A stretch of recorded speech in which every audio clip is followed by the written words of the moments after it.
Hey guys, welcome back to another episode of Opposite Sides of the Spectrum. I'm Lauren. And I'm Tiara.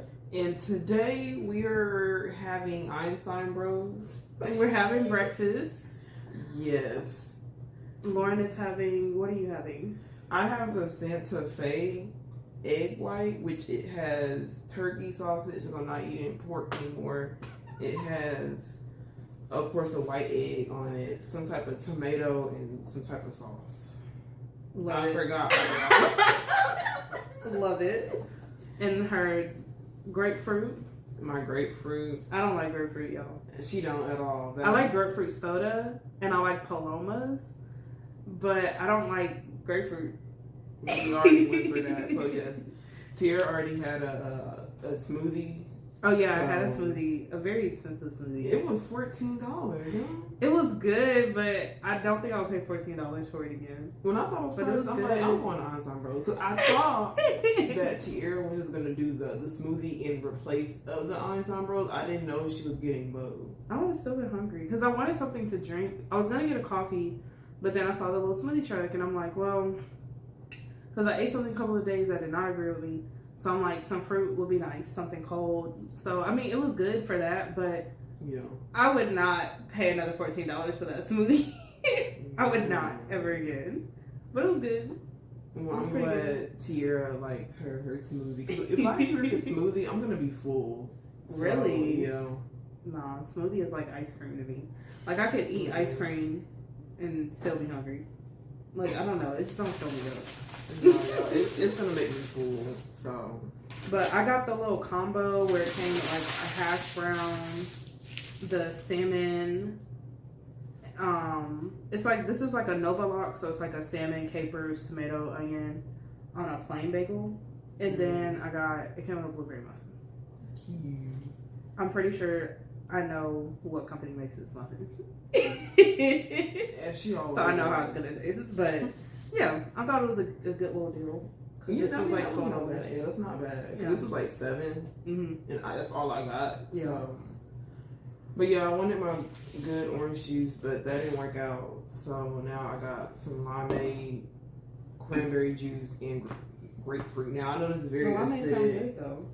but it's almost gone. Yo, Lauren was really sad. Lauren was like, really sad her orange juice did not work out for her. Because I bought groceries last week and I realized something didn't feel right because I poured it. I'm like, what is that? Like, something fell in it. And I'm like, and then Tiara's like, that expired on the 3rd. And I'm like, I just got this. That's crazy they gave you some expired orange juice. Yeah. I would take it back. I would definitely take it back because that's crazy. Well, I did the on the delivery things. I don't even know how that's going to work. I've never take back your receipt. Yeah. We voting that Lauren should take her orange juice back. Well, that's going to be done tomorrow. Because that really just annoyed me. I guess we're starting with our food segment. Yeah. Because I'm hungry. I'm like actually hungry now. I was kind of hungry when I got up, but I'm actually hungry. Alright, I haven't had Einstein Bros since college, which was like, what, 3-4 years ago now? So, let me go ahead and give it a shot to see. Has it been 6 years I graduated already? Next year will be our 10th year out of high school. I graduated in 2018. Dang, it's already been 6 years? Mm-hmm. Woo, I'm telling my age.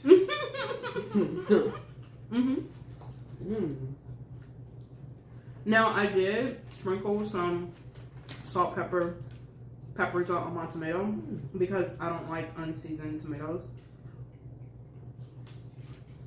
But this is good. I feel like, I'm trying to think of the last time I had Einstein Bros. So I would travel for my job, and I went to Michigan for like a month or two.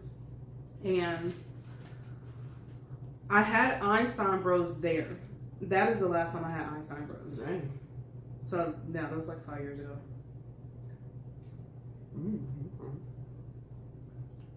This sauce is kind of, it's not spicy, but it has like a little spice to it. Like a Tik Tok? I should have gotten like a cinnamon or like a maple. I think that would have definitely been really good. Yeah, we eating right now, so.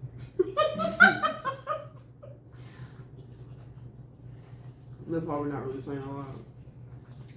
Now, I actually put mine in 2 halves to see how it tastes. But together it is pretty good. I'm glad you like eating everything together. Norton has this thing. Okay, I do have this thing. I eat things separately. But if you work in the food industry, you know there's no such thing as a lunch break. So if you gotta eat fries, and then 20 minutes later, take a couple bites of your burger, and then 20 minutes later, get a drink of water. Like, that's just what it is. So I'm just used to eating my things in like bits and pieces, not like all together.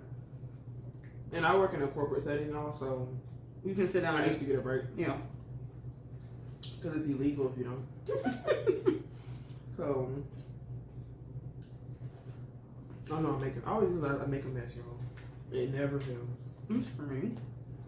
I'm trying to taste some of this turkey sausage. Oh, yeah. Okay. Lauren is converting off of pork. Yay. We are happy for that. We are very happy for that. But she has to retrain her taste buds. And I know that's not an easy process for people. I didn't grow up eating pork or beef. I didn't have bacon until I was like 23. So, and I'm just like, it's fine. Now I'm not gonna lie, I will have bacon here and there, like pork bacon, but I don't really care for bacon like that.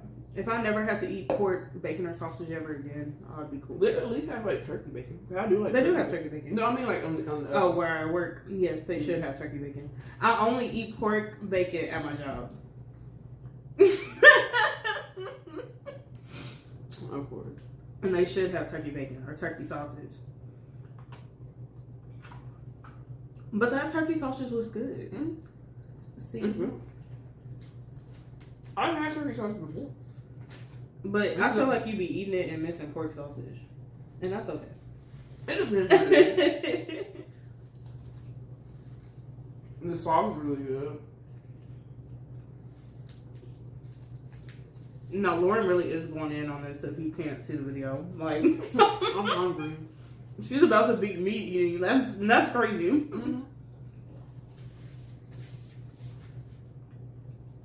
Well, before you continue going in, what is the question that you have for today? Oh, this is right to the question. All right. The question I have for today is, what's the side of yourself that you desire to see the most?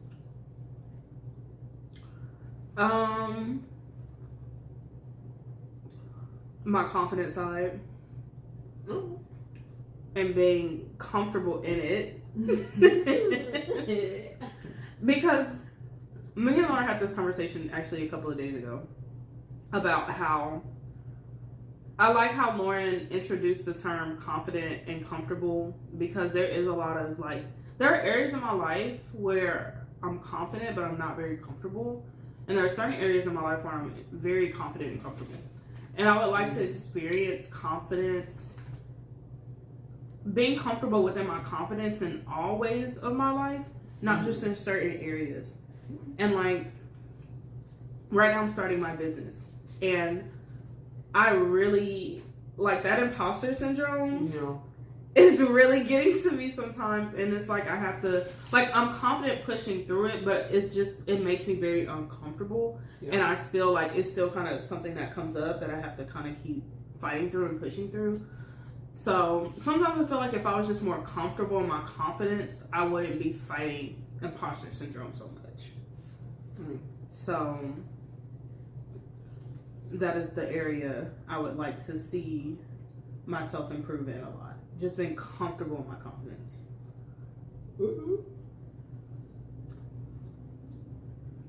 I'm sorry, that's why I have 2 drinks. I'm thirsty.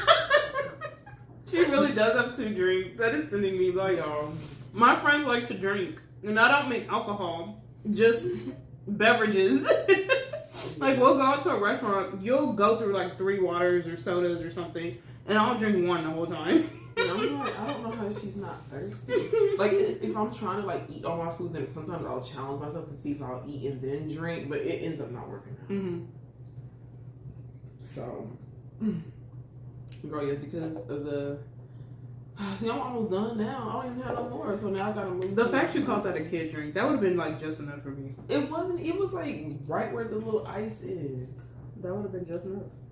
Usually, I fill my drinks. I know how much you fill your drinks up. That's why when you poured it in the cup, you were so disappointed. I know. I already know you were, because her drinks would have been gone. Look at this big old jumbo cup.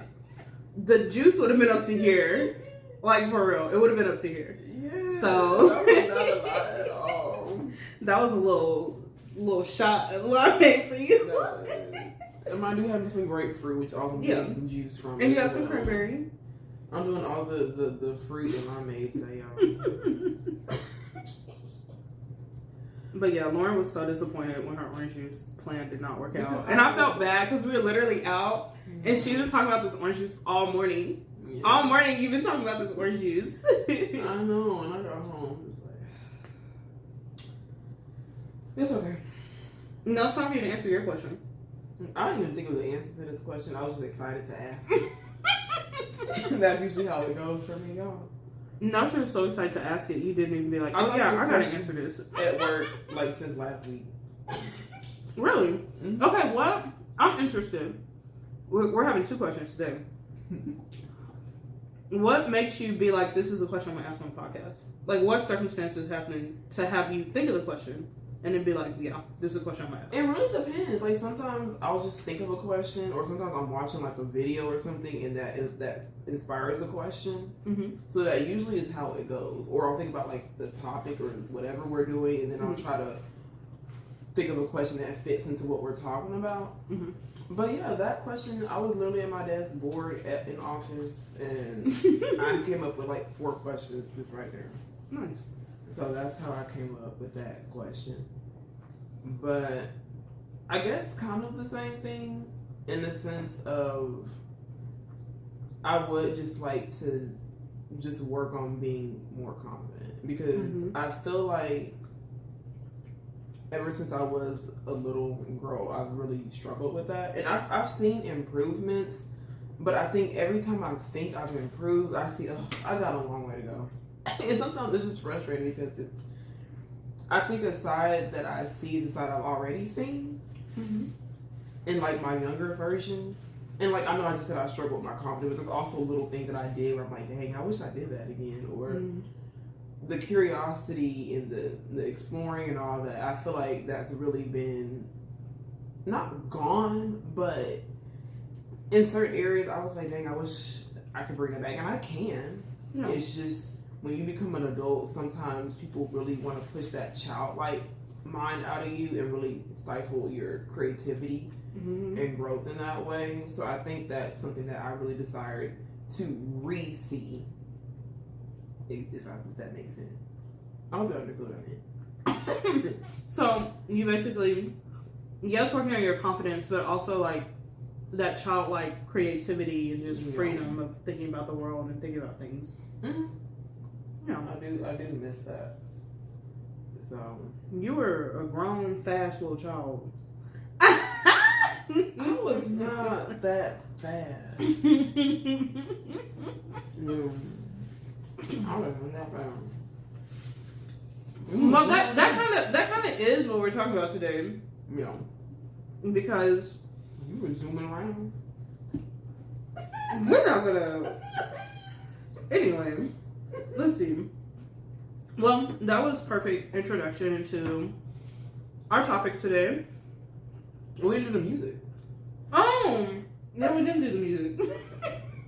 Y'all, she's skipping because she's ready for this topic. I am. I'm excited for this topic. But the music today is a song called Glow 88 by Ariel J.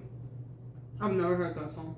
It's really like empowering, just talking about the glow on you, the glow that you have for yourself. And I feel like it's very reaffirming. So I really did like that song. Has been in my head for like the last few days. And it's just, nowadays when it comes to music, it's all this just toxic or just marketing music, but it's nice just to hear positive music. So I feel like that was a really good song just to remind yourself, look, I got the goal on me. Yeah. Like, if I want to do something, I can do anything I want to do. Like, how I think is positive, how I act, how I feel, all of that. So that's why I really like that song. So y'all check it out.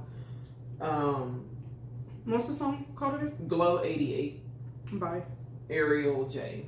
Nice. So I really like affirmational type music. And affirmation don't gotta be, you know, when you type in YouTube affirmation videos and you get what you get. Like, I like songs that are like affirmations, so that's really cool. And the beat is really nice to it too. So, and y'all know I love me a little good beat. So everybody, yeah, check it out. So I think you'll really like it. All right, now we're on our main topic, which is today we're going to be talking about how me and Lauren became friends and our coming out stories. What do you do first? Let's do how we became friends, because our coming out stories are after we became friends anyway. So we can do that. I knew of Lauren. Same. I knew of Tiara.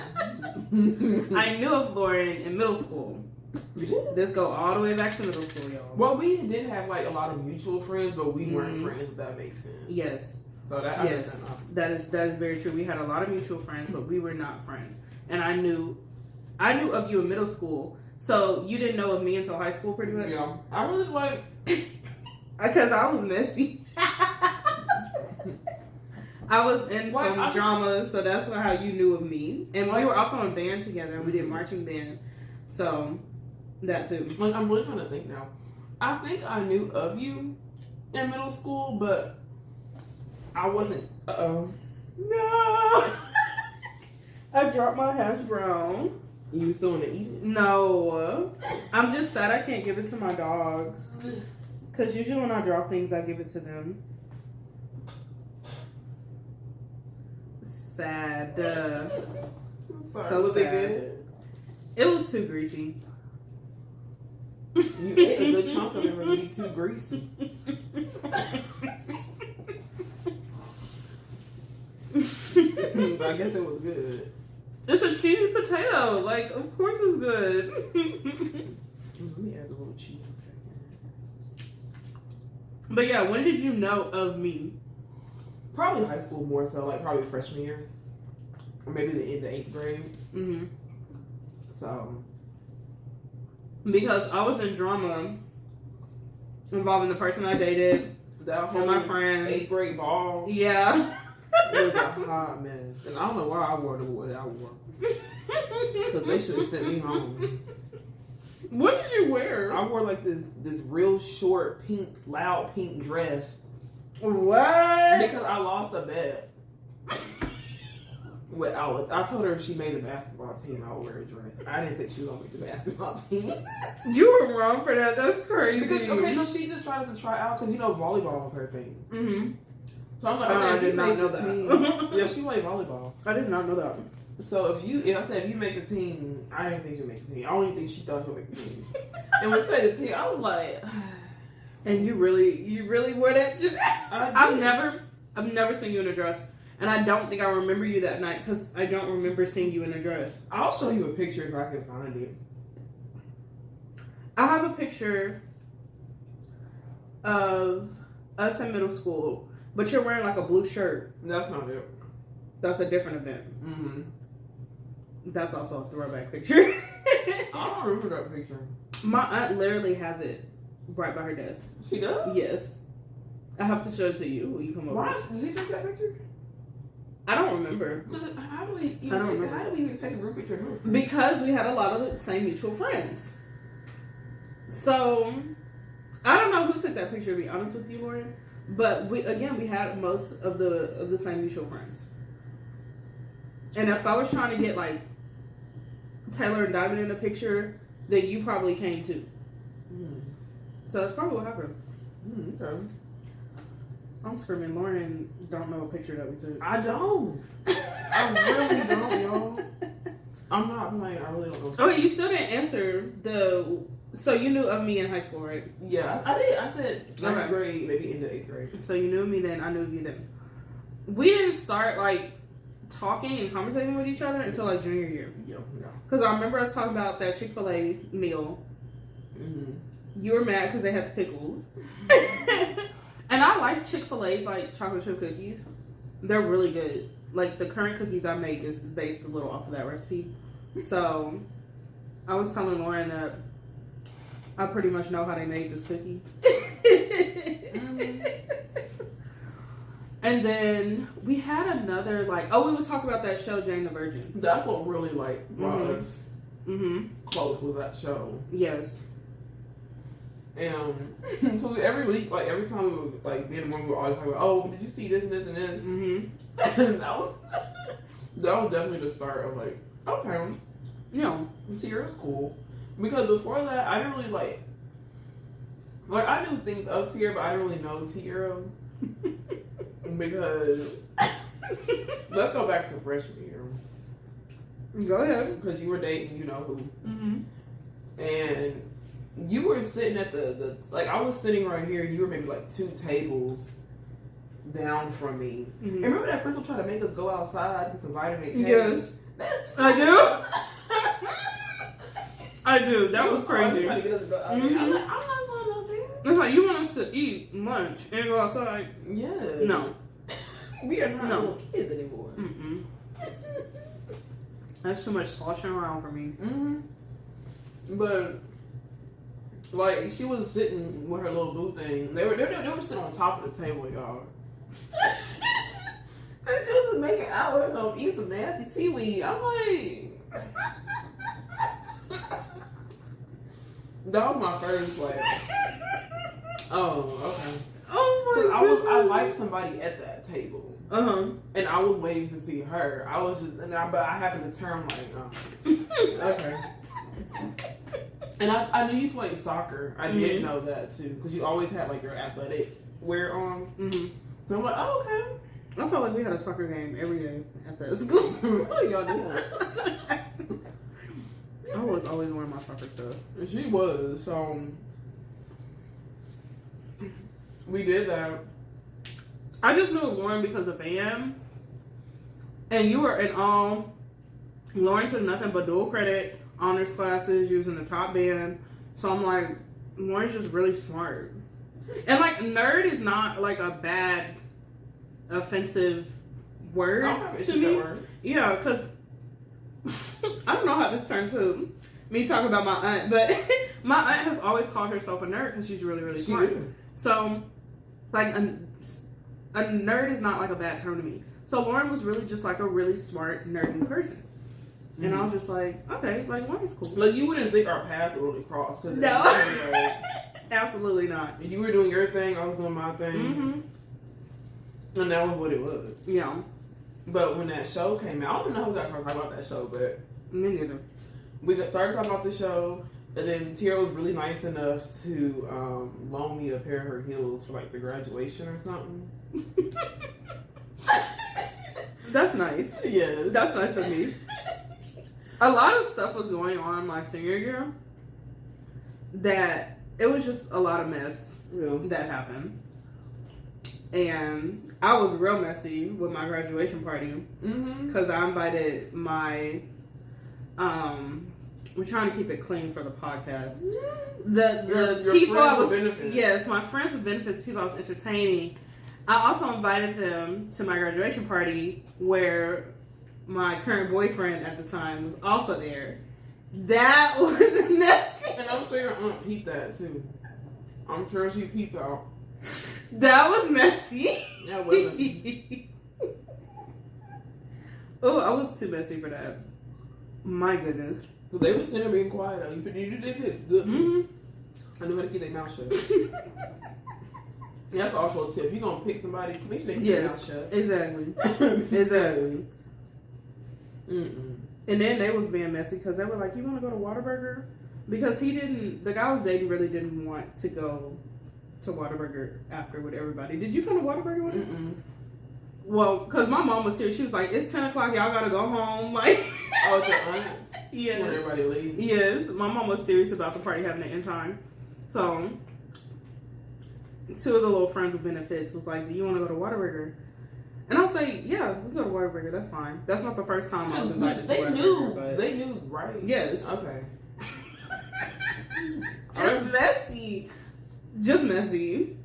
That's how Lauren knew me. That's why Lauren knew of me too, because I was always in some mess. Always. And I just was like, I'm gonna stay away from that. No, I'm gonna stay away from Because that. our mutual room already in all the other mess too. That's But true. it was just like, I'm not gonna add to any more mess. That is true. And I don't know what it was about everybody trying to rotate everybody and date everybody. I'm just like, The people definitely got rotated. Definitely got rotated. there was nobody cute at the high school. Nobody cute. Well, maybe it was only one person that I thought was cute, but we not talking about. But yeah, so me and Lauren, like, we started kind of talking in high school, and then when we went off to college, we didn't talk to each other at all. Like, literally, I maybe texted you. You maybe texted me. We texted one time because you wanted me to meet your ex. Yeah. And we went to that. That's donut right, place. because you were at the time, you were the only friend I lived closest to. And we So- didn't even see each other but one time, y'all. We literally lived like 8-10 minutes. Yeah, we lived really close to each And other. we did not make time at all. Which was, I think that was good for us. Yes. Because I was wild in college. And I was trying to graduate. I was Yeah. not.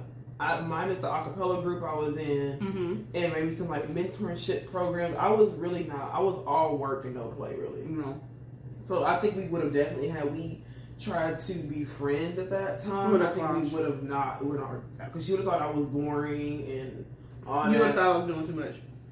Yeah. I would drink every weekend.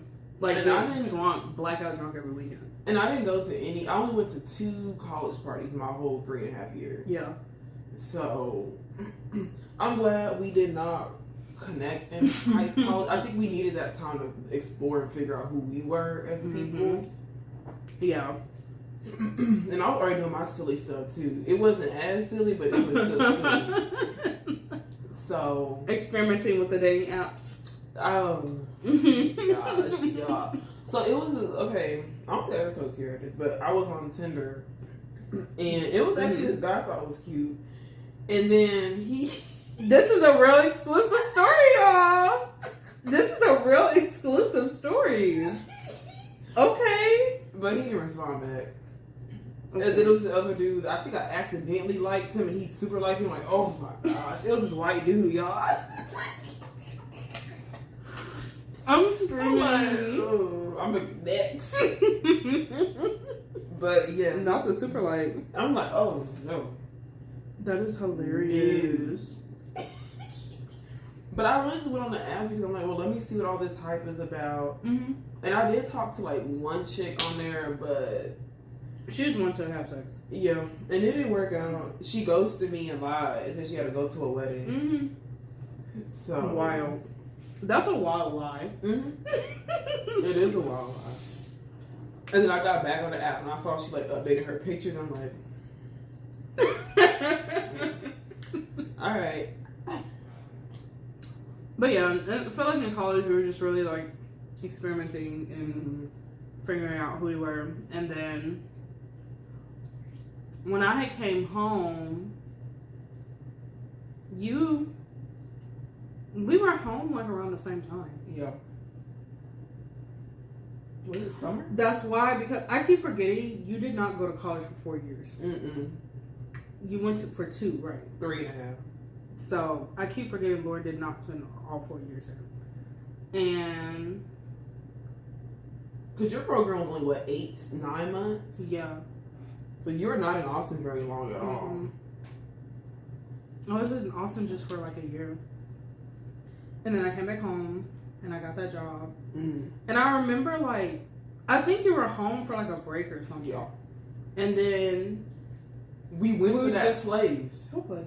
The one, dang, I think it was like, was it Frozen Yogurt? I don't, it's, that place is not there anymore, but it was like, I'm trying to picture where it was. In the mall? No, it was like, you know where the farmer's market is? It was like before that light. Mm-hmm. It was like this custard Oh, place. yes, I know what you're talking What do you about. call it? Like it was like crazy, a cereal. Crazy. It was like black owned. Yes, the job, I used to work with the lady that would wholesale to them. Mm-hmm. So all their muffins and like breakfast sandwiches, I would make those. Oh, you made those? I Yes, didn't know that. and then she would take them over to the thing. Oh, that's new to me. I didn't know that. So yeah, I know about that place. But we went, did go there, and then we you talked meet for like 5 hours. Yeah, like we were like they're about to close. Yes, and we were still talking.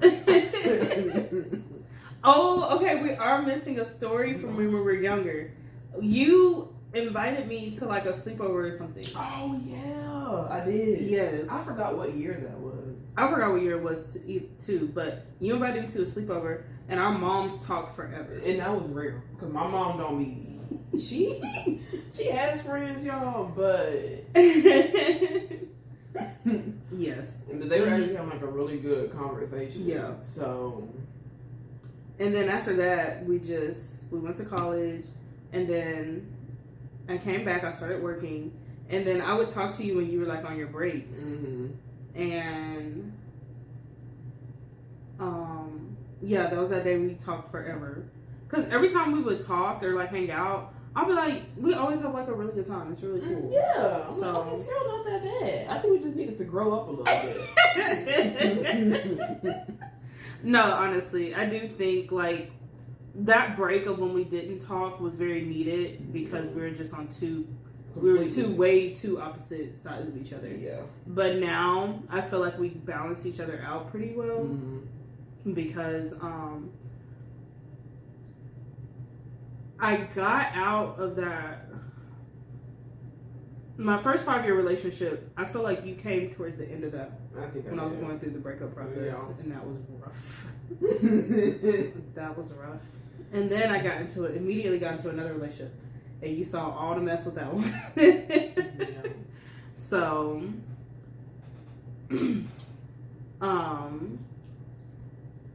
so yeah, like I do appreciate you for sticking with me because I know that was a really wild time in my life. I think we both were going through a lot. So Yeah. I think that's why it was like I understood. I think you understood. Like Yeah. yes, it was different things, but it was still a lot. Mm-hmm. So I think it was good to have that support. Cause Yeah.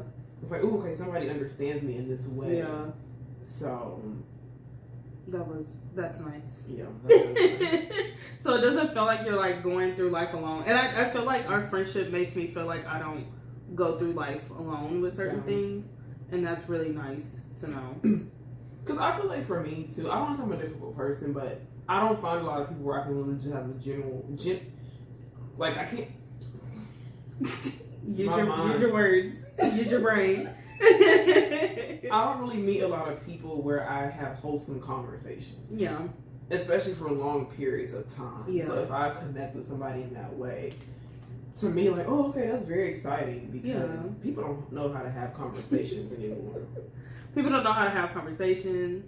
I feel like people, when I meet people, and I'm especially like this now today, I want you to know genuinely who I am. I don't want to like put on a show of like meeting people. Just I feel like some people put like on a show. Level. Yeah, but I honestly, if I'm determined in my mind that okay, I think I do want to be friends with this person. Like to me, that's adding another relationship to my life. So yes, I want to have deep conversations with you and really get to learn who you are. But I also want you to learn who I am too. Yes. So it was nice meeting somebody that had conversations like that because I have another friend we've literally grown up together because we've been friends for like 20 plus years now, so we've grown up together and I feel like it's almost like having a sibling, but with you really taught me how to like develop a friendship with a person, so that's been really nice. Oh, that's so Yeah. We don't do much sentimental things in our friendship, and I don't mean that like in a bad way. It's not a bad thing. I think it's enough. Yeah, it's not. Enough. We don't need to write love letters to each other every day. So it's definitely enough. Sorry, y'all, I'm making a mess. Going on. Lauren said, "I'm gonna come on this podcast and I'm gonna eat because that's all she's been doing." I'm hungry. And I need to get some fruit in me. I mean, there's pretty much nothing left on this. But... You eat grapefruit like you eat like crab legs. I love that. She got to get every bit. Okay. I'm from this now, y'all. I made a mess. But yeah, I do think because of how me and Lauren and that too, I think me and Lauren are like friend soulmates. Because as we've talked about our lives, there's been so many like similarities. Like our dads worked at the same place. Mm-hmm. Both of our parents were in Atlanta for a point in time. Yeah. The place I used to work at. Mm-hmm. We'll give it a little shout out. The Fluella Cupcakes in Dallas. Hey. Those cupcakes are really good. I worked there for a very short period of time. But that's like your family member in some way. Yeah, literally like last year. Mm-hmm. So that was real new to me. So it's just like there's been so many connecting pieces to us throughout our entire lives, and there was another recent piece of something that connected us a couple of weeks ago. But I don't know, forgot the where I work thing. We don't talk about off camera because I really don't forgot what she talking about. One of your family members came to my job to eat, and she met one of the customers that's there all the time. Oh yeah. So like stuff like that, like there's always different things that keep connecting us, even to this day. Yeah. It's so crazy. It's like we were just meant to meet each other in this lifetime. We were literally just meant to do that. Yeah. Somehow, some way. I'm very grateful for it and I'm appreciative. I think we've learned a lot from each other over the years. Yeah. So that's been nice. It really has been nice. Yeah, I'm not a very sentimental person. Yeah. I think Tiara will be more sentimental than I am. I agree with you though. Yeah. I'll show you I care. I just don't. Doing all the little squishy I love you words. It's totally not Lauren. Mm-hmm. Like if Lauren was ever really sentimental to me, I'd be like, are you a clone? Are you a robot? Or I'm doing something I'm supposed to be doing. Yeah, like what's happening? Are you okay? If I appreciate that, I mean okay. What's she do? Mm-hmm. So, but no, I show people through my actions. I think more so than my words. That is actually very true too. So, yeah, it is. It's not that I don't want to be sentimental. I'm just a very like.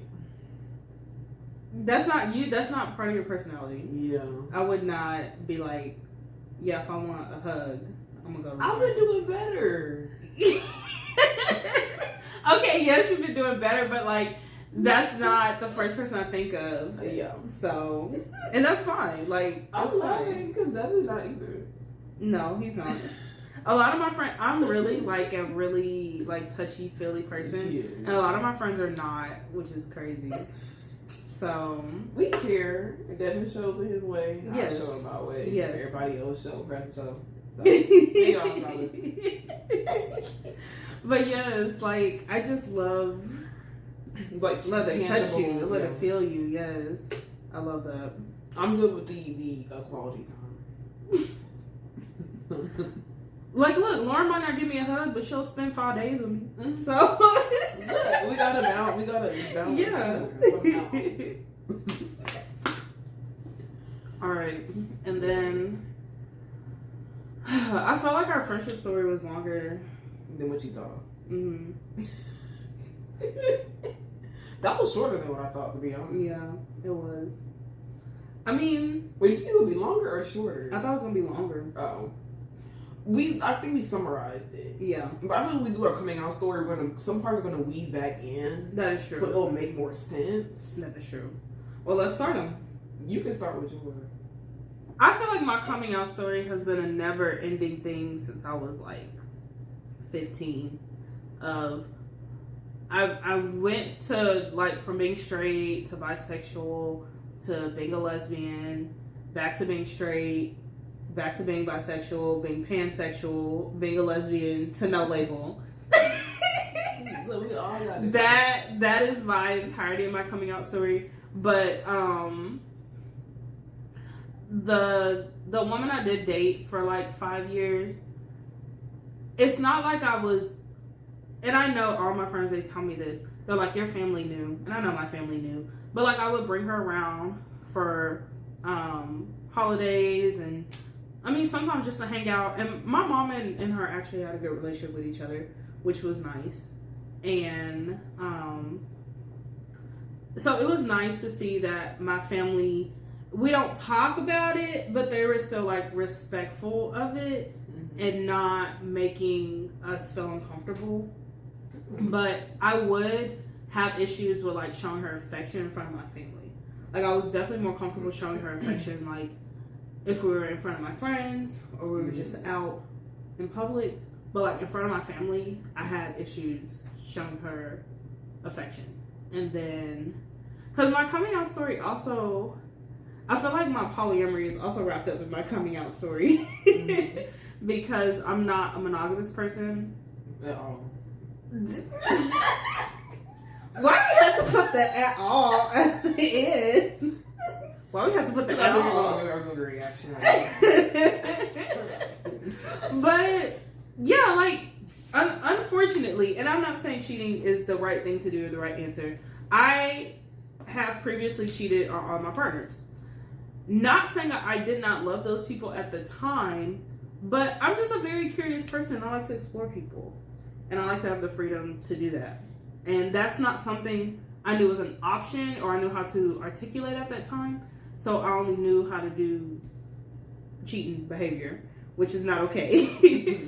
But yeah, once me, after that 5-year relationship with me and that woman, Lauren actually asked me, because I don't know why I vividly remember this conversation. You were like, would you ever date another woman again? And I told you, no, absolutely not. Never again in my life am I dating another woman. And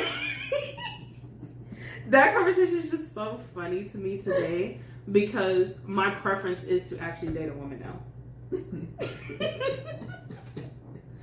But I will say that me going through a relationship with a woman really uncovered a lot of like toxic masculinity and misogyny that I carried within myself.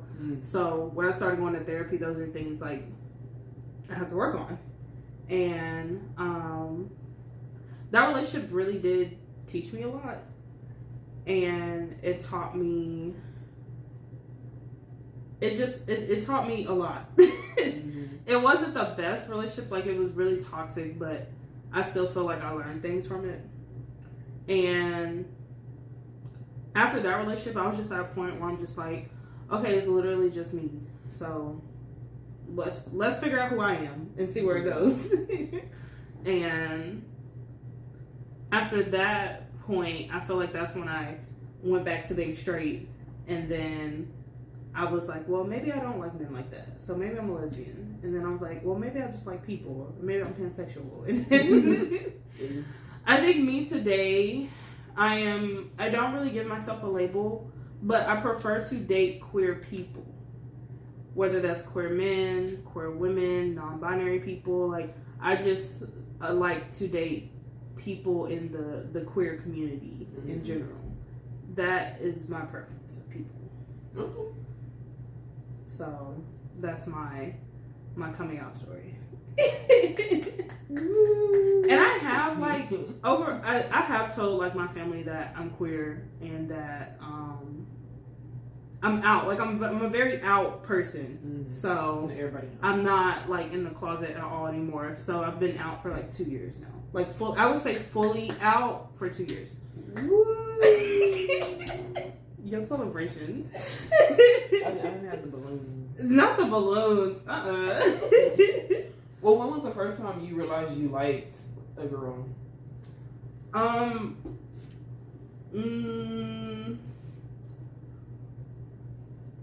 Okay, the first time I had little, like, I guess, like, tingly feelings, as you can call them. Like, yes, was that character. If you ever watch this movie called Road to Desperado or El Desperado or something, we have this conversation all the time, Lauren. We literally have this conversation all the time. When I show you the character, you're like, oh, yeah, I know who you're talking about. Yes. Oh. That character, she is so fine. She is that. Oh my goodness, she is so fine. And then, like, one of my best friends that I had, like, in middle school through high school, we're not friends anymore because she moved away. And she was like, if you don't come with me wherever I'm moving to, then we're just not going to be friends anymore. And I was like, okay. Because I just got out of culinary school and I just started this job. Your whole life. Yeah, so I'm like, girl, I guess. But I did like her. I didn't, at that time in my life, I didn't understand that I liked her. But looking back at it, I'm like, oh, I like that girl. Do you think it was mutual? I will never know that answer, honestly. I don't know. And I will never know. So, But I feel like that's the second time where I was like, okay, yeah. And then I feel like my senior year, I really let myself explore. And I was very, like, open with telling people I'm bisexual. So, yeah. So. You didn't tell me. I didn't know. No, I didn't tell you. But honestly, Lord, like, I always assumed. So? I did. Like, I always assumed But you were a lesbian. What you telling me? Nothing. I thought, okay, I also thought it was obvious because me and Diamond would always be, like, all over each other. But I didn't, okay, maybe we had different schedules and stuff, so I didn't see that. When she came to my game truck party, we were literally, like, she was literally sitting in my lap. But I feel like with women, like, what they doing, all like holding hands and all that, just because you're doing all that, I'm not gonna automatically assume that you like girls. Yeah. Cause it is what it is. Yeah. I'll be looking at other things to make that determination. But I don't know, I didn't pick that up from you. But then again, I feel like we were still in the very beginning stages. Mm-hmm. So I was just kind of, I wasn't like fully, not only I was fully invested, but, excuse me, I wasn't like, because even when we started talking, we weren't calling each other every day, we weren't checking, it was just like we just kind of talk through passing. Talk here and there, yeah. So it wasn't like I was really fixated into the relationship yet. So that's why I didn't really think much of it. And everybody at Cedar Hill was just doing everything. So no, you're right. Everybody was always on each other. I'm like, I don't know. Everybody was always on each other. We were a very progressive group of people. Very progressive. That's why my mom did not want me to go to the Cedar Hill High School. But yeah, so yeah, I went through a lot of things, and now I just date what I date. I do, because it would stress me out trying to fit into labels, especially being like in the lesbian label. Because even though I identified as a lesbian, I still liked men in some way, and I'm like, I know we talk about this on the podcast, and I say I'm a lesbian, but I would still be sexually active with a man. Like, that's gonna be like, you're not a lesbian. Like, but I do feel like what you just pick a label that makes you feel comfortable. And like, even the lesbian label, like, I love people that are just authentically and genuinely themselves. And if you feel pride in saying you're a lesbian, and you might like to do stuff with men here and there, like, I'm not gonna be like, well, you do this so you can't use that label. Like, I feel like you just pick a label that feels more comfortable to you, and that label just didn't make me feel comfortable still. I just, because Tiara and I had this conversation, I remember I was driving home, and I was asking, because this is when you like first told me that you were a lesbian, and Tiara will always tell me how she felt, she was so nervous in telling me that, and I'm like, what? I was. Because I didn't know if you was going to pull out the lesbian code of conduct with me and be like... I don't do that. But yeah, but that's something I've learned, that you don't do that. And a lot of my friends, they just like accept me for who I am. And like, if I'm picking a label and maybe it don't make sense, yeah, y'all are going to question me, but it's like, if I want to use that, y'all are not gonna be not mad at you. me. Yeah. You know, like I don't feel everything you feel. Yeah. So I can't just say you're not this and that. I don't know. Yeah. I'm not like I can get a gauge, but I'm not you. Mm-hmm. So you have to make that determination for yourself. Yeah. But I also felt like there were also some areas we've talked about this, and I asked, "Are you sure you don't like men still?" Because I feel like you were trying to. You would ask me that all the time. I'm like, why does she keep asking me this question? Why does she keep asking me this question? And then like that, it really made me start to think. It's like, okay, do I really not like men? Is this just angry with them? Am I angry with men? Yeah. So yeah, it really made me think about that. But it would drive me nuts when you'd ask me that freaking question.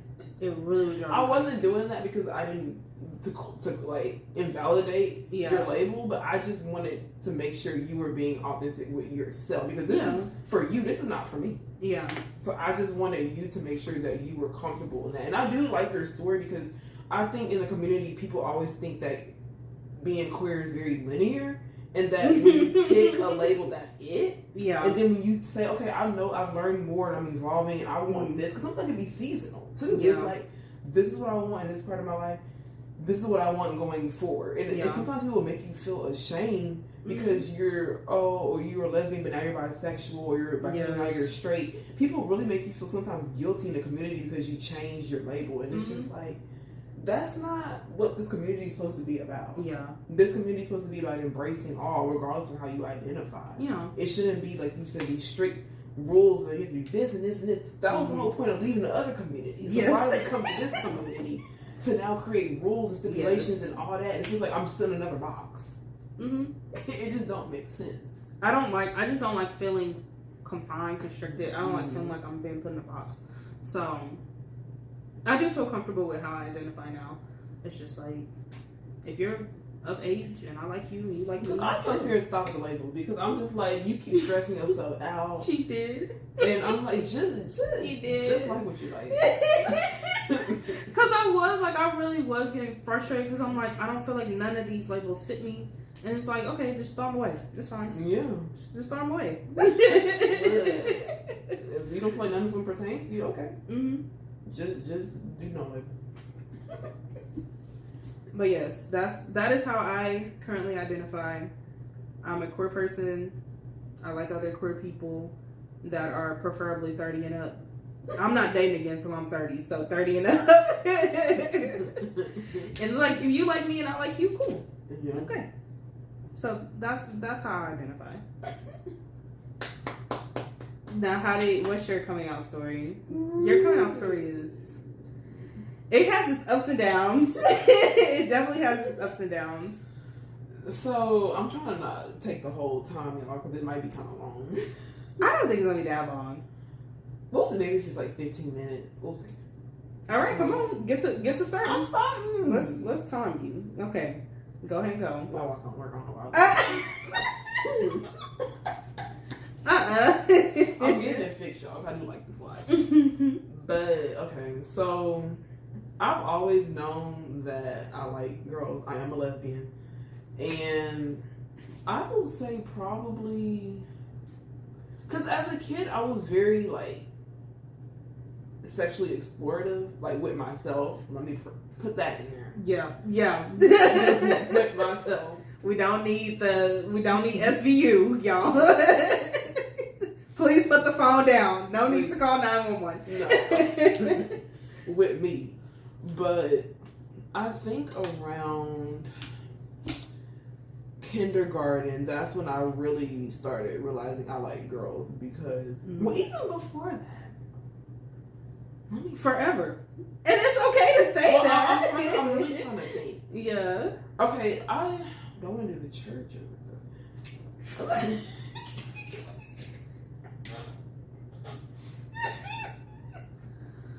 The church, where a lot of queer people reside, y'all. Where a lot of queer people reside. We'll talk about the daycare first. So I went to this daycare, and I'm not going to give names, but I actually still know of this person. We actually went to school together.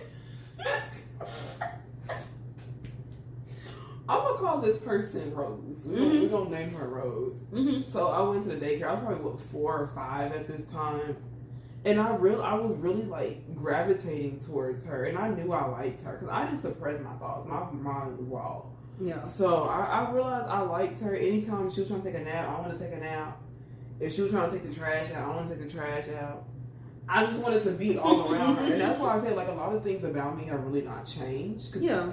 I think that was my way of quality time. I just wanted to spend time with her. Yeah. And that's still very consistent to me today. Mm-hmm. So I knew I liked her. And then I also knew I liked older women because one day her sister came to pick her up. And I know I know her sister's name too. We're not going to talk about that.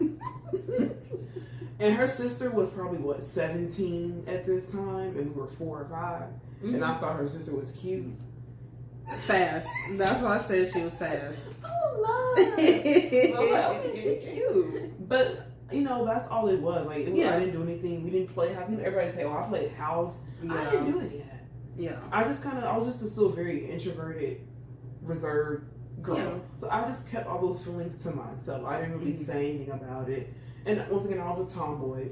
So people kind of, put 2 and 2 together. But fast forward to going back to the church now, and I had a group of friends, and this one friend in particular, I knew I really liked her, but I just was like, we're in church, and I don't think I should be feeling this way, so I'm just going to pretend like I don't really feel anything, but I knew. Yeah. I knew I had a crush. So, time passed, blah, blah, blah, blah. And then you also liked that one girl in high school. Yeah, we're not there yet. Oh, this is way back. Okay. Yeah, this is way this is like my childhood, like elementary, pre-K type. Okay, that's something I did leave out of my story. I really didn't start having like, I like this person or I feel some type of way, like I feel any sexual things. I didn't start feeling that until I was about maybe 12 or 13, honestly. It took a minute for me. Like, I didn't feel none of that at 5 or 7. And not saying, like, there's a problem if you have, but, like... It wasn't sexual, for me, that's when those feelings didn't start kicking in. Well, I was doing all the stuff I should have been doing, but... We're not talking about that. Not talking about that. But I just kind of, once again, just suppressed my feelings. And as I grew up, I played basketball. My dad would not let me do softball. But, I always wore shorts, like baggy clothes. My hair was it was done, but it was more like either it was like just in a bun or just whatever. And I didn't really have a lot of guy friends at all my whole life. I maybe had, I'm back, I'm missing parts. Okay. So, and I say this because when I was in the 4th grade, I went to the same school that my mom taught at, and she actually taught the same grade I was in at that time, and they wanted me to be in her class, and we both said no. I have to go home with her. Yeah. I don't need to be around her 24/7. Literally 24/7? Literally and actually 24/7. And at that school, the teachers' rooms didn't have doors at all. So I could hear her, like, teaching literally all day. And sometimes she was singing and all that. The only good thing about that is that if I forgot her to sign something, I could just run in there and give her the sign. Because that's hilarious. That happened one time. But she had this girl in her class, and I think I don't know if she was like mixed with like Black and Middle Eastern. I don't know. But she reminded me of Vanessa Hudgens on Vanessa Hudgens crush. Always cracks me up. That is the funniest celebrity crush you have. I just wouldn't expect you to be like Vanessa Hudgens. Yes. I was in the 4th grade. I was like 10, 9, 10. And she was really quiet. And I remember her name. I'm not going to say no name, though. And she had a boyfriend. And I didn't care about the boyfriend. Lauren has never cared about the boyfriends, the husbands, the men. Figure it out. We didn't know that. Hang on. So that was the OG. You never cared, okay? But okay, I liked her, and she was really quiet. But I didn't like make any moves on her. But I was really physically attracted to her. Yeah. But it was also this guy in my class, and sadly, I think it's someone that passed away. But he was in my class, and he liked me. But at that time, I was very confused with my feelings. I was like, and this is something about me. Sometimes when I like something, it's hard for me to admit I like it. Yeah. I don't know why that is, but it is. But I found out that he lived literally on my street. And I guess he found out. So he would always come knocking on my door to ask if I can come play with him. Oh. I kind of liked him, but I didn't want to admit I liked him. I'm like, well, I already like this girl. And now I don't know. That's why I said I did have like a bisexual phase. Yeah. I didn't want to admit that I liked him. Okay. Cute. But I'm just like, I'll play with him. So we would play and go to school together. You so wrong. What? How was I being wrong? I didn't know how to navigate my feelings. I'm like, how do I like a boy and a girl? Like, I thought they were supposed to like one and that's it. That's how I was thinking. And it was just weird. Like, I didn't want to like boys. Like, I know that sounds so weird, but I didn't. Yeah. I was like, I don't know why I like him. But I will say he taught me about intentionality and taught me about when someone actually is serious and they care about you, they will show that effort. And I really do appreciate it. I don't know how he did back then. Yeah. Or before, but in that specific grade, I actually had the privilege of a boy teaching me how that should look. Yeah. And I know a lot of women, unfortunately, and girls cannot say that. Yeah. So he was really respectful with it. We had a good time. And then 5th grade came, and that year was really bad. Really bad for me. I went, because that year I went to Duncanville, and I came back to Cedar Hill. And I went, I'm not going to say the name of the school, but I went to that school. The school we went to together?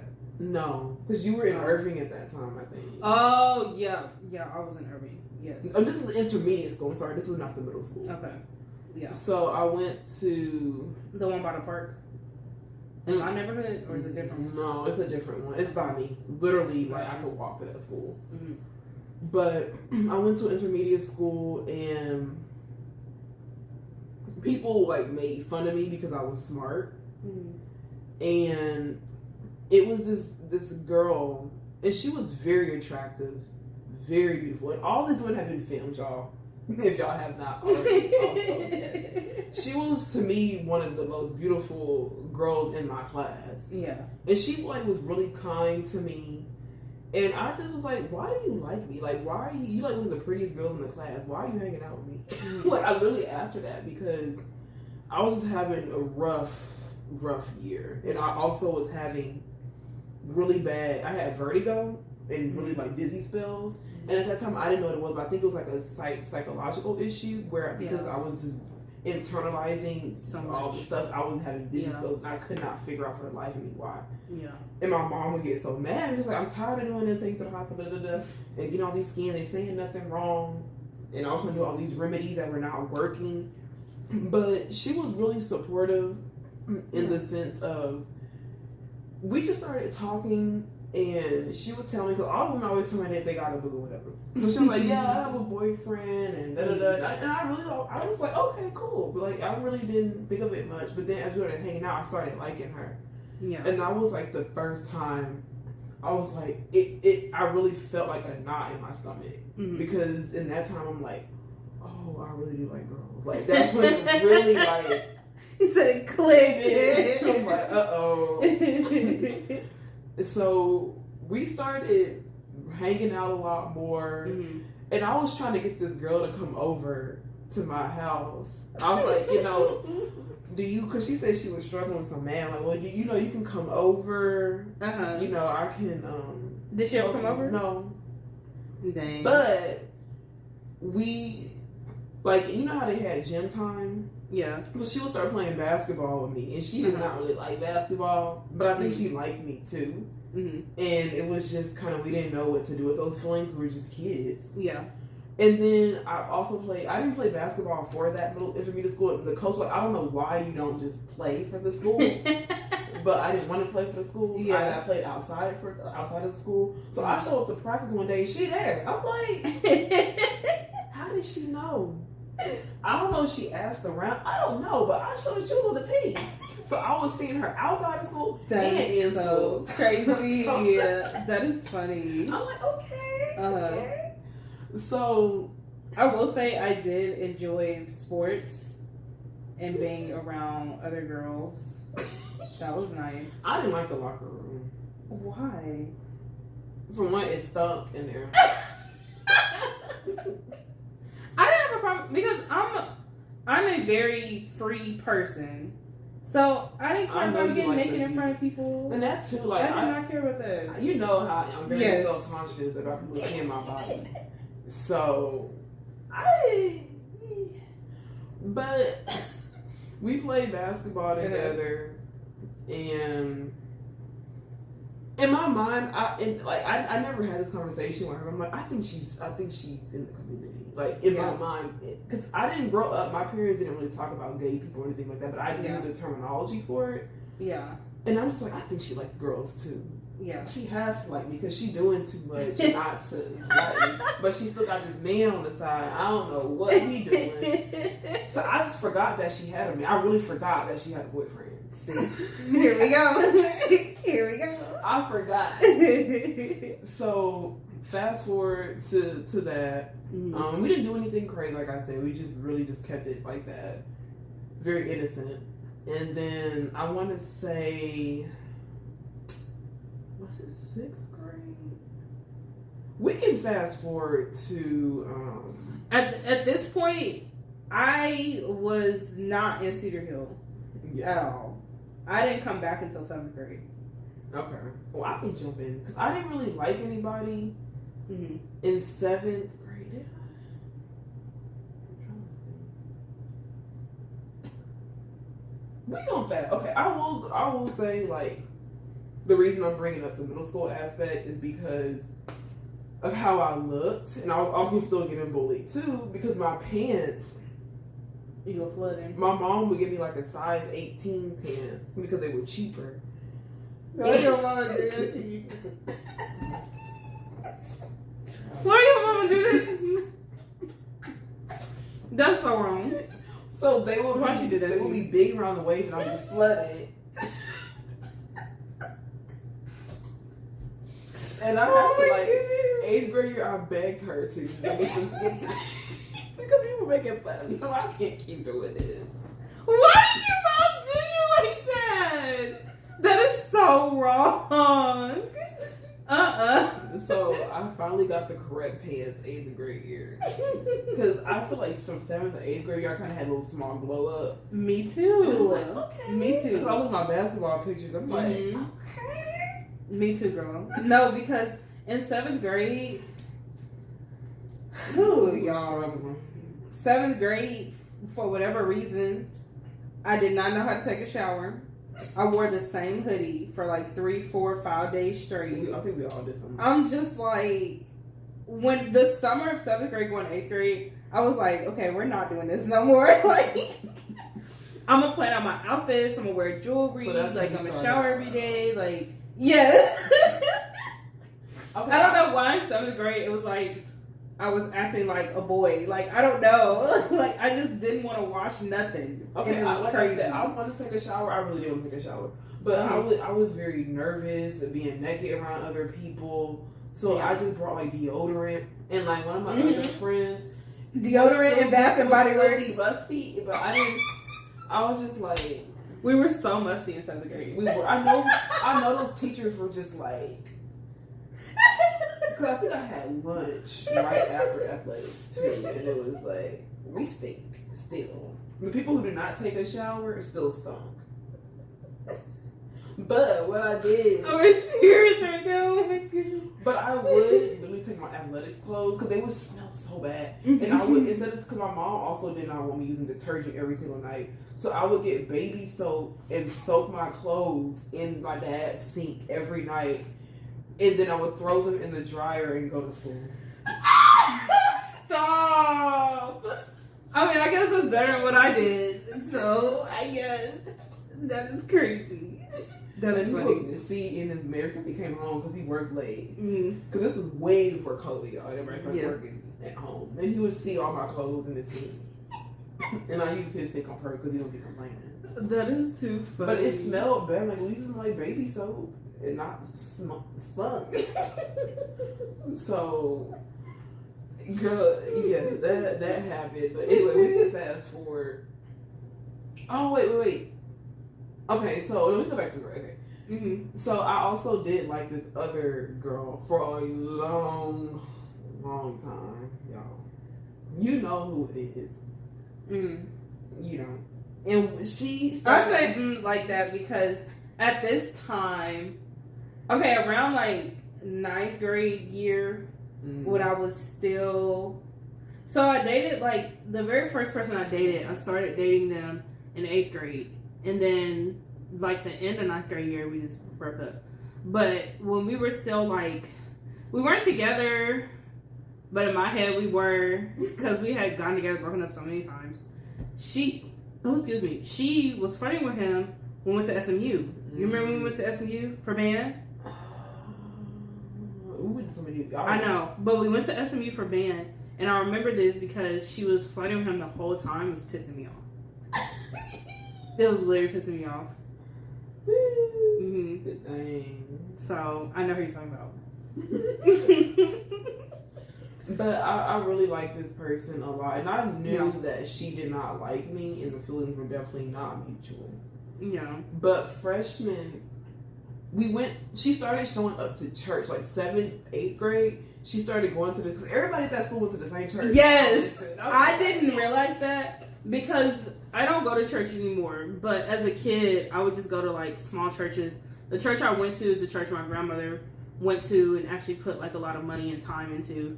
So it's an AME Zion Church in Dallas off of Keast. If you want to go check it out. But there was a point in time where my mom was like, well, maybe we should like look for a new church. Because I don't know, like I feel like that church never made my mom feel comfortable for whatever reason. And I understand like finding a church is like finding a home. It is. So like she wanted to explore different churches. So she was like, oh, why don't we go to this church? And when I walked up in that kids' sanctuary and I saw all of CHISD, I was like, oh, no. We don't need to go here. I see them enough. Like, I don't want to see y'all 6 days a week. Absolutely not. So I was like, no, we ain't going here. That's why you said no. That was one of the reasons, yes. I also know you don't like mega churches either. No, I don't like big churches. I don't. Really it just feels really impersonable to me. I feel like I like it for the exact opposite reason. I don't even know who I am. Shoot, if I need to get into a smaller community, I can look at that bulletin and say, okay, I can join that. I'm screaming. I'm screaming. But I'm laughing. That's still part of the reason. No, that literally was part of the reason. I'm like, I don't want to see y'all 6 days a week. This is crazy. I see y'all enough. No, it would really be 7 days a week because half of them was in band. So it's like, no, I don't want to see y'all every day. I don't want to see y'all every day. You needed a break. Yes. I'm like, this one y'all act silly. Y'all see each other too much.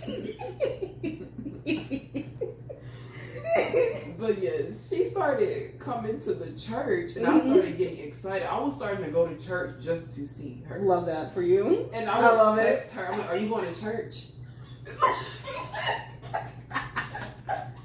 I'm screaming. And sometimes she would go. Sometimes she would. It wouldn't be a surprise. It would be 50-50.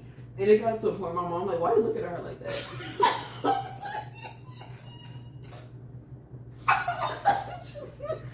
Why are you looking at her like that? Basically. What'd you say?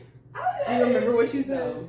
No. But she could tell that I liked her. And at that time, I thought I was doing a good job of hiding it. But clearly, I was not. Mm-hmm. But that's so funny. Or like if I was texting her, I would have this big smile on my dad. Like, why are you smiling so hard?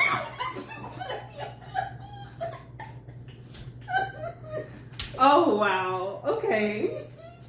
That is so cute. Parents, that's so cute and funny. I didn't know that, but my dad he would always ask, "Are you gay, Lauren? Are you gay?" And I'm like, "No, I'm not gay. I'm not gay." be fussing at him, getting very defensive. Because I never talked to my parents about anybody I liked. Yeah. Anybody. Even if it was a boy, yeah. I did not talk to my parents about that. So time went on, and I think she asked me, she was like, do you like girls? Mm-hmm. And I'm like, no, I don't like girls. I don't like girls. Okay. I'm like, I don't know what you're talking about. Why you asking me that? Mm-hmm. And then eventually it came out like, okay, yes, I do like girls. Okay, what grade was this? This is like 8th grade. Okay. Because I felt like when I met you, you were like, I wouldn't say you were out, but if I asked you, hey, are you a lesbian? You probably would have been like, yeah. I don't think I would have. You still don't think you would have? Okay, that's the thing, Lauren. I think that's still a lie. Because Lauren, from Lauren, a religious standpoint, I think that would have made me feel. Yeah, but Lauren would tell people she don't like girls, she not gay. But I'm just like, Lauren's gay. Like, it's not even anything I had to ask you. I already knew. So, Well, I wanted to hide it. You didn't hide it. You didn't. You feel like in middle school I didn't hide it either? I really didn't know. I knew of you. I didn't know you like that. Girl, you did powerlifting. That was like junior year though. Yes, you did powerlifting. You did basketball. I'm just like, you are gay. You are gay, ma'am.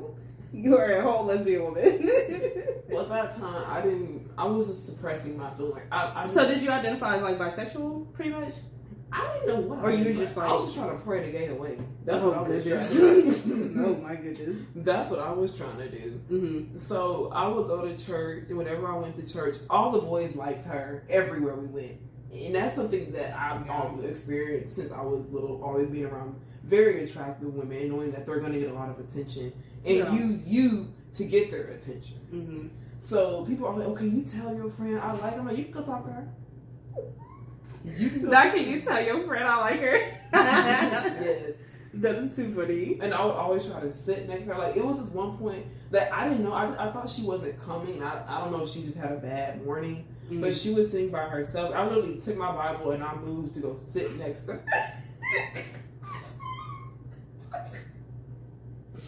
I'm screaming. Dang. Okay, Lord, I see you. Yeah, I was down bad. We still in church, keep in mind. It's all that in is the church. so funny. And then there was just like other people in the church that I found very attractive that were way older than me. Yeah. That I shouldn't have been doing. And you know how they used to have those Wednesday crush women? Yeah. Oh my, that is a throwback. That's a throwback. So you surely did give somebody a woman crush Wednesday. That's what they were called. She was actually like 30 plus. Like fast. And I was what, maybe 16? Fast. I actually tagged her. You are bold. Not you tagged her. I think I did. I need to look. You are so bold. I think I did tag her. That's wild. But she was married to this football player. Uh-huh. Once again, they all tied down. But at that point, I thought it was like just an innocent thing. Now I look back, I'm like, ooh, I did think she was cute. Mm-hmm. And that's okay. That's fine. We gotta learn our attraction somehow, some way. So yeah, y'all, it's like that's why I say a lot of things about me really have not changed. Yeah. I still do like older women. Mm-hmm. I still do like the same type of women. Mm-hmm. So a lot of stuff really has not changed from telling this story. Yeah. But we can kind of. It's just more of like an acceptance, because you didn't accept it at that time in your life. I did not accept that, and I wanted to sing in the choir, but I feel like it was wrong because I was gay, so I shouldn't be singing in the choir. Because I did like a talent show, and because I had a church lady, she was really sweet, and she was trying to mentor me, and I was like, okay, she encouraged me to do it, and they're like, wow, Lord, like I didn't even have to audition. They said you could just come to the practice. Oh wow! But I never did because I just. It felt wrong, so I did not do that. Sometimes I wish I would have done that. I wish you would have. But I do. I did not do that. Yeah. So fast forward to I guess we can do sophomore year. Because I really wasn't liking anybody. I was still stuck on this one girl, y'all. Still stuck on this one girl. Well, Lauren likes somebody. It's annoying. Get ready. It's annoying. They're not going to be going nowhere for a while. No, they're not. And it's kind of annoying. Because you'll be stuck, set for years. Yes. Years with the S. I'll be like, Lord, please. Tiara will be ready for me to move on to somebody else. And I'm still stuck in this president. So, we gonna try again next year. I'm gonna get it. She got the whole rest of the year. We're gonna try again next year. We're not talking. What we talking about is coming out story. Yeah, we are talking about the coming out story. So she really gonna pop out next year because she gonna be out here in these streets. yo, I'm gonna be right in my apartment, sleep. That's what I'm gonna be in these streets. You gotta pull me out and be in the street because I ain't good. But anyway, fast forward. I really wasn't liking anybody like that during high school except her, and she ended up going to a whole different high school.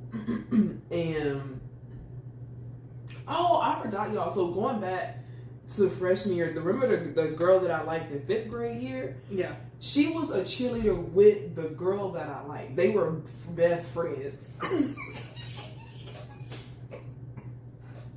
And she had a girlfriend. What a fantasy. Like, wow. What a fantasy. But amazing. I was being mean to her. I don't know why I was being mean to her. And I feel so bad. Like, if I go back and apologize, I would. Because the other girl was trying to say hey, and I was like, hey. Like, I just I was being mean. And I felt bad. I'm like, I was being so mean to her. Yes. Because we could have dated. But I think she has kids now and all that. But I felt so bad about that. Like, looking back, I really wish I could apologize for that. Because there was no need for me to be that rude. Yeah. But they were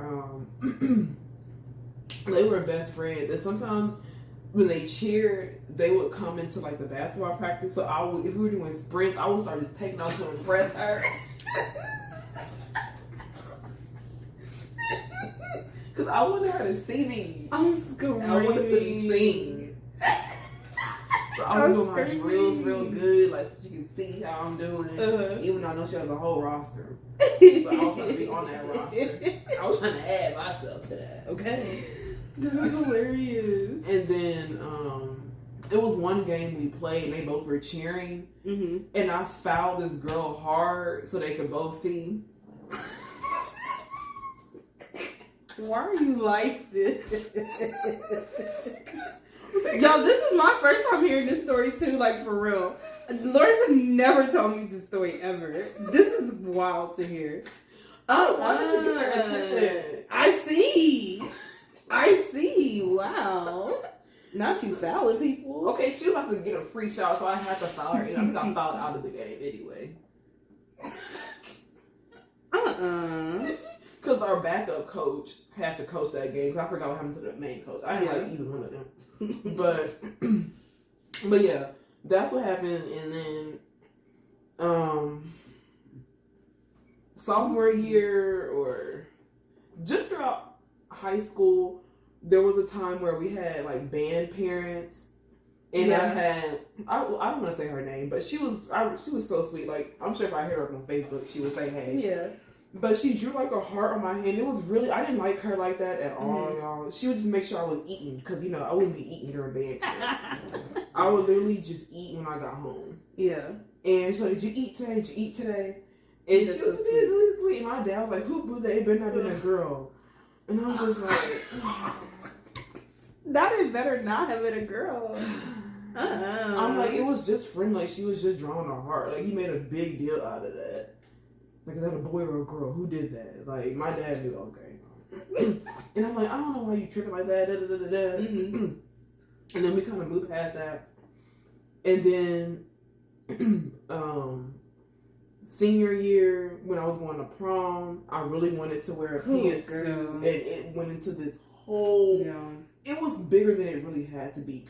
And it wasn't even like I wanted like a masculine suit. I wanted like little Olivia Pope vibe. Yeah. So I wanted to get like that whole thing was a mess. Yes, I wanted like a very feminine suit. I wanted the heels but my dad was like, you need to wear a dress. I don't know why you don't want to wear a dress. And then my mom and my dad got into this huge fight just about whatever. Over some clothes. Over some clothes. So my mom ended up buying me my prom outfit, but under one condition. She's like, if I buy this for you, you have to wear a dress at the graduation. And I'm like, okay. Because your gown covered it, so sure. And I actually wanted to wear a dress to the graduation anyway, so it worked out. Which is very weird. I want to wear a dress. And the suit was cute. This suit was like $200-$300. It was really cute. And when I got a lot of comments from like the teacher, like, "Oh, I love your suit." I did not like my hair and my makeup for prom at all. I was not feeling it, but that really kind of just. My dad was really just didn't really want to talk to me for like a few days after that. He was really mad. I think he asked me again, like, "Are you gay?" And I'm just like, "No, I'm not gay. I'm not gay. I don't know why you keep asking me that." But I was sitting thinking about like my wedding because I've always wanted to get married, and I would always think about, I'm like, do I need to wear a dress? Do I have to wear a dress? I'm gonna wear a dress, and I'm trying to wear a pantsuit. Like I would really be going back and forth with myself on how I wanted to look for the wedding, who was gonna walk down the aisle, and when I would write songs, I would really struggle with the pronoun because I didn't know what to put for that, and that also was a clear indicator that okay, maybe you're not straight, Lauren, but. And that happened, and then fast forward to college. When I was 19, that's when I officially came out. I kind of just accepted. I got to college, I'm like, I'm gay. I don't. Yeah. I did go to college. It is what it is. I was still trying with the men. I'm like, this is not working. Yeah. I don't like men like that, and they're cool. I'm not attracted to them in that way. Yeah. And I'm not gonna sit here and waste their time. I don't want them to waste my time. Right. And my friend had a roommate that I thought was cute, and I'm like, okay. I had a dream that I kissed her. I'm like, okay, yeah, this is what it is. Yeah. So I decided to tell all my friends. I told Al. I came out as bisexual. Yeah. At first. I'm like, I'm bi. And she's like, oh, okay. And then the roommate I thought was cute. I told them both at the same time. And she's like, okay, well, congrats, Lauren. And then on, I think it was Christmas break, I told my other friends now that I went to church with. Yeah. And I even told the other girl I was hungover for you. I knew she didn't like me, but I just needed to tell her like a let go. Yeah. And so I told her, and she wasn't rude. She was like, oh, thank you for being honest, Lauren, I'm not attracted, which I already knew. But I let go of her, and I like these other girls that once again were straight.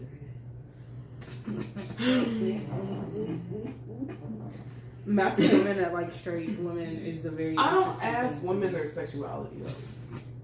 Whether you have a man or not, I don't ask. I just like you and leave it at that. And ignore the men.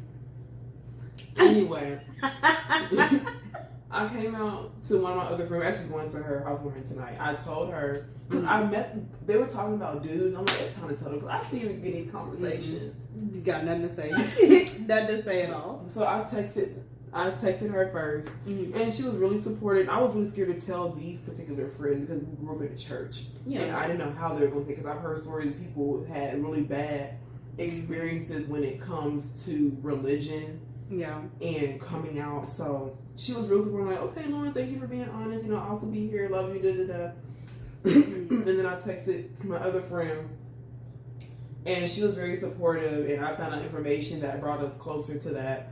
Yeah. So that worked out really well. I was still lying to my parents. I was not ready to come out to them, but I at least wanted to tell my friends. And I said the reason that earlier when I said that our story was going to weave back into it because when we were at that 5-hour conversation, we were talking about our coming out experience and how it was to you being in a relationship and how I was dealing with coming out. Yeah. So it was really nice just to talk, especially to another black person. Coming out because I threw myself in it. Like you did. It's not like I went because when I went to culinary school, because this is where I met my girlfriend that I dated for 5 years.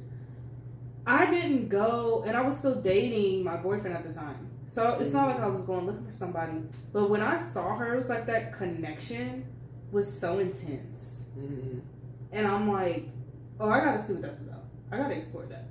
I don't know what it is. I just gotta explore it. So, and I was really struggling. Like, am I straight? Am I not? It's like being in a relationship with a woman and still struggling if you're straight or not is a really wild experience. It's a really wild experience. So, yeah. I definitely threw myself in that. I get that, girl. But the whole college thing, I went swimming with the girl I liked that, because I think this was before I told her, but and then my other friend that I went to school with, because that was another story itself. But we ended up going to like a swimming park, and I wanted to tell, because anytime I had time with her alone, I was very excited about that. Yeah. And I wanted to tell her in the car, it's not a good time. And then I had a whole crazy dream that night. Not the dreams. I did. And then fast forward, my junior year of college, it was this other girl. We had a class together. I didn't really like her. Like, she was really sweet, and I didn't like her.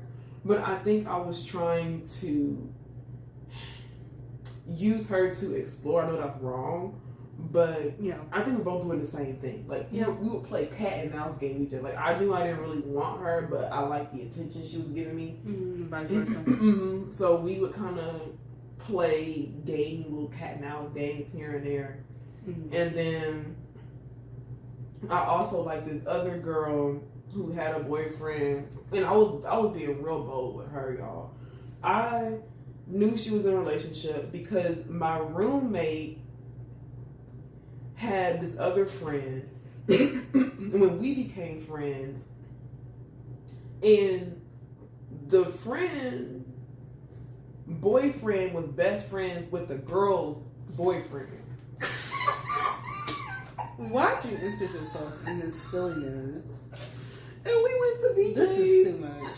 We went to BJ's, and I was talking about this girl right in front of her boyfriend, or this, not her boyfriend, but her boyfriend's best friend. I said, I like that girl. I'm gonna get her. No, she said that for her boyfriend. Not boyfriend, her boyfriend's best friend. I was saying I like this girl. Da da da. Nobody's gonna beat me up. And I was so bold that it was Christmas break. And then, you know me, I like the Cheesecake Factory. Yeah. I text him like, hey, are you still in town? I'm taking the Cheesecake Factory. Now I want to take you. Not Lauren. Y'all, something I've learned about Lauren, if she opens her wallet for you, she for real. This girl don't open her wallet for nobody. At all. She turned into Oprah Winfrey when it's about a woman she like.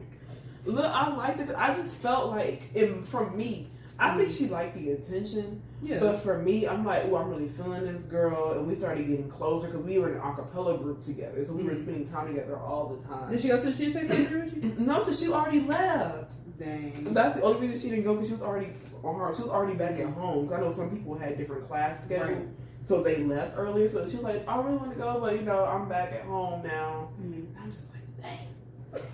But she, moved different apartments. So we started walking home together, and I was like, I wasn't all up on her, but I was definitely giving a kind of like you vibes. Yeah. And I think she kind of picked up on that. Yeah. And I think it was like cute little flirting here and there, but that was it. Like, we didn't do nothing else. But then there was this other lady.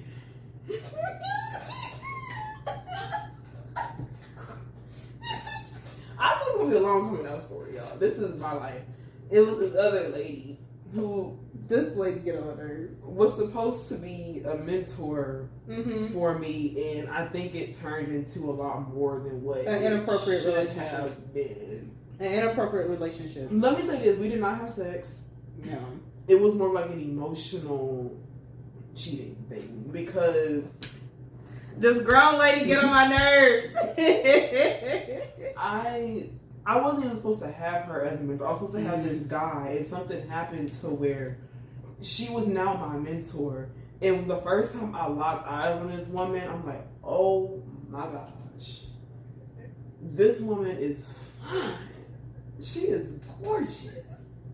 And the crazy thing is, she was actually talking to another, like a different Lauren, and she thought that Lauren was the person she was mentoring. But I'm like, oh no, that's me. And she was like, oh, because he was on this, like, she was doing like this little panel thing. I think I was late. I forgot why I couldn't make it or something. But we started talking because she was doing a PhD program. That was her first year doing that program, and I was in my third year of undergrad. So, and especially going to a PW, I went to UT at Austin, y'all. Hooker, woo! There's not a lot of black people. Yeah. So when you see a black woman on campus, I feel like I was at the candy store. I'm just like, this woman is fun. So I'm like, okay. So we started off like nothing crazy. We were just exchanging like what her name was, what my name was. Yeah. And she spelled my name wrong, and I corrected her. I'm like, oh, my name was going to. Oh, I'm sorry. And so we just started talking and meeting up because she was a TA for a what psychology was it? There's different psychology classes. So I'm trying to figure out educational psychology, which is more so talking about like the black experience and all that.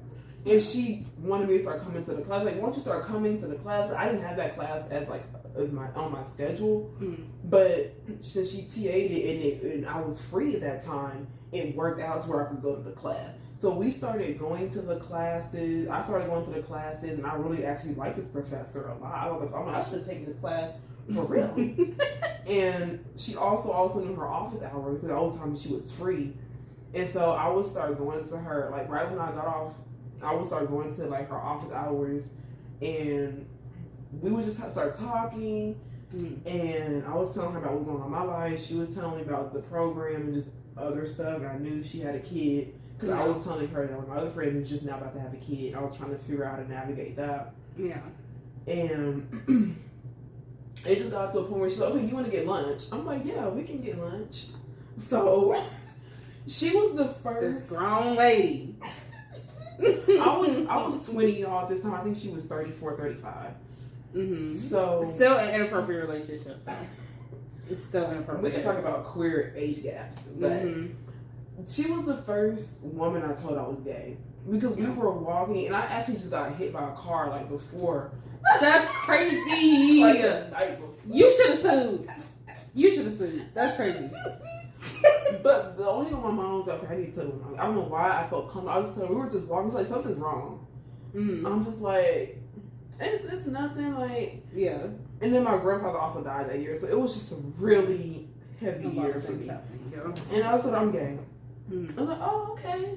Like, she was just saying, okay, cool. Because she was a therapist. Yeah. And whatnot. And we went to this little Thai place right by where I stayed. And she was just asking, like, oh, how do you think you want to come out to your parents? And da-da-da. And I told her, I'm just going to write a letter. Not her therapizing you. Girl. I told her, I'm just going to write a letter. And so, you're very smart. You're very wise for your age. So I think you'll be fine. So we just did that. And then, like I said, it just became a routine. I would just see her. And one time I was looking at the schedule she gave me, and it was the wrong schedule. And she was like, why did you come to class? Like, I was looking forward to seeing you. And I just, I was so mad I missed that day. But I came another day, and she brought her child, because she was actually teaching that day. She brought her kid in the class. Yeah. And I'm like, oh, I guess she wanted me to see her, meet her kid. So he sat right next to me, and I was kind of playing with him. And her son was really adorable. That happened. And then... You really have a type. The type's never changed. It's never changed. And then what else? Like I said, the conversations were not inappropriate, but it was certain things. Like, and I struggle with power dynamics. And when I was going to therapy, we talked about that, and that's something I do need to bring back up when I do start therapy again. But there were certain things that would happen on campus where I would check them on, like, make sure you're doing this and da-da-da-da-da. Like, I was not staying in a child's place at all. And there was no boundaries. Mm-hmm. And I think that's where things got really muddy. Yeah. And I think, because she was married, I think she did tell me she was married, but they were living in 2 different states and all that. And I think she liked the attention and probably was lonely. And I liked her, and I was very attracted to her. I think there was a definitely mutual attraction. Yeah. And if I texted her or something, I would have hit her in the back like 10 or 9 or 10 o'clock at night. So if I'm about to go to bed. She should have not been texting you at 9, 10 o'clock at night. That's inappropriate. And y'all, I know I'm so quiet right now because, like, me and Lauren have told each other these stories 1,000 times. But it's like every time we tell these stories again, I hear something new and I hear something different. And I'm like, okay, no. Like, so I'm sitting here listening with y'all right now because I told you it's going to be a long coming out story, y'all. There's a lot of things I'm going through to get to where I'm at. Yeah. So we texted, we having a good time, and I needed her to do a recommendation for me because I really was trying to get into the psychology internship badly, and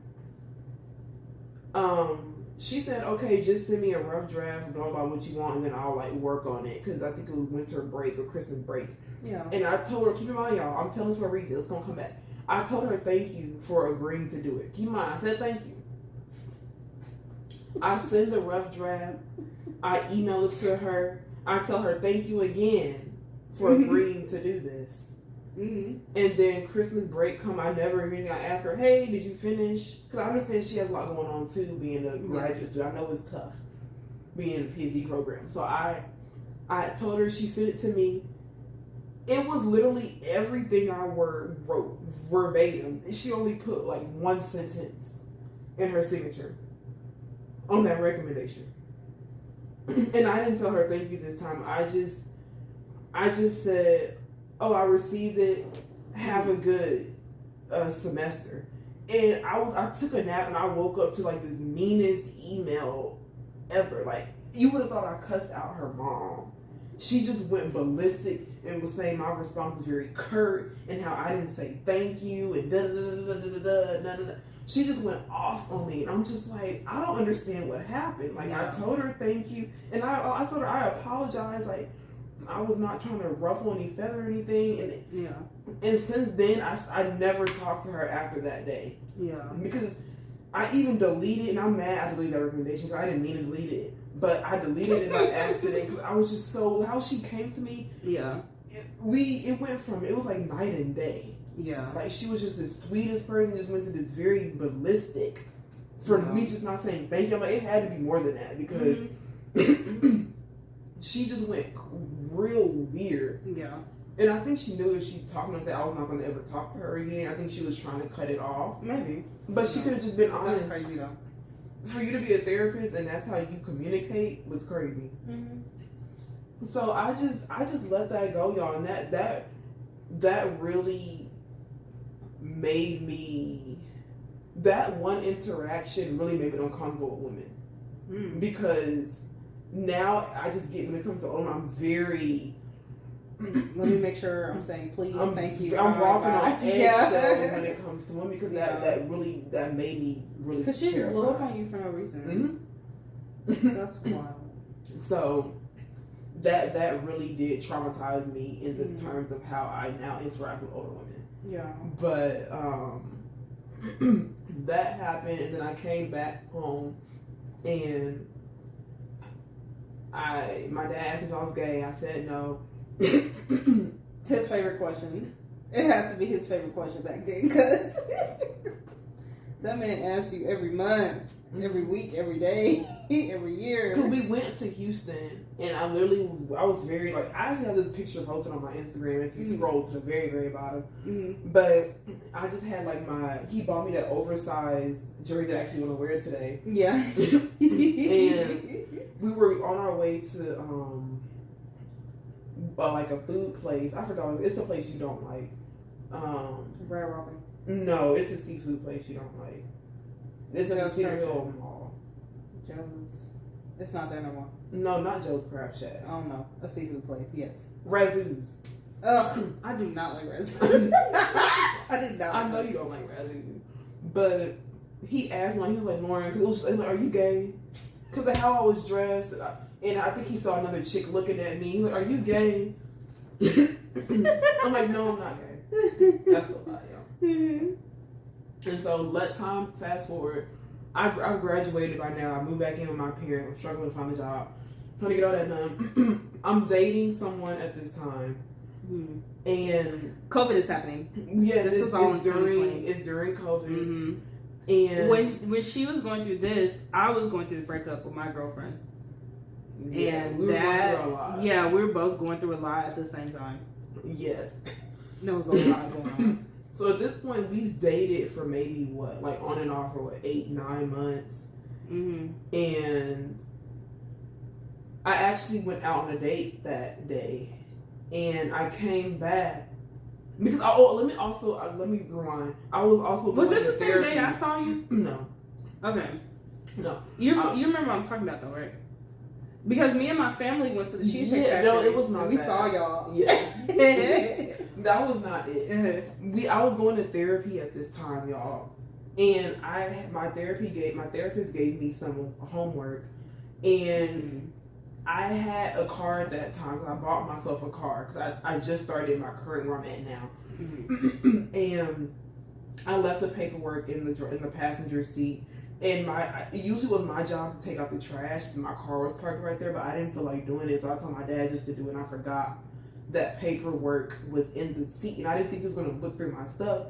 So, and I didn't even know, but I guess he was being nosy. He read through it. Thankfully, I did not use any names in these homework assignments, but he saw that I was talking about a woman, and he just kept saying, Lauren, when I need to talk to you. When I'm ready to talk to you, I need to talk to you. When it took him 2 or 3 months? It talked to him. It took him about 2 or 3 months. And so the same day that I got back, and I was having a good time that day. I was seeing the person I was dating. I was having a good time. I was in a good mood. And I came back home. My mom was gone. And my dad was like, we need to talk. And I'm just like, I knew what it was. And I tried to throw it off by saying I was moving out to like maybe see if that would prolong the conversation. I mean, that expedited. He was like, we need to talk. And he was like, are you gay? Because I looked through, and I don't remember word for word, but he basically was just telling me, I'm like, that I saw in your car that you were talking about some girl, and I think I know who it is, and I'm disappointed in her too. And I'm just like, you don't know who it is, because I ain't saying it. You don't, because you think I date all my friends, so you don't know who it could be. Yeah. And then he was just like, this is a sin. Ugh. And I've been praying for over 1.5 years, 2 years for there to be a man in your life. And he was like, I don't understand. And I'm like, I am gay, yes. Mm-hmm. And this is who I am. And he was just like, I don't understand. It's like, I don't know where you got this confidence from. And I'm like, you've been say it in a negative way, confidence for so long. Mm-hmm. And I finally am in a place where I'm confident enough to be honest and transparent about who I am. And you're making me feel like this is wrong. Yeah. And he was like, this is wrong, and I still love you, but I do not support, I do not agree with it. I'm like, I'm not looking for your support. Yeah. I told him, I'm like, it sucks, but I'm not expecting you to approve. I'm not looking for your approval, your acceptance. You're right. I'm happy. And I think also when I'm dating, or like just when I'm really liking somebody, that kind of makes me feel a little bit better, because it's like, it's something worth fighting for. But I know I need to be better with fighting for me. Mm-hmm. So I just told him, I'm like, I'm gay and this is what it is. And we had about an hour conversation going back and forth, like how this happened, why. Not how this happened. And all this. And we gotta have a Patreon episode of my thoughts and feelings about that little comment. But and it's like, listening to your story, I'm just like, dang, I really kind of had it easy. Because my family, they are religious, but they're not like, you're gonna burn in hell. Like, no one in my family has ever told me that, and I'm glad they haven't, because I'm gonna pop off. Because you're gonna be right there with me.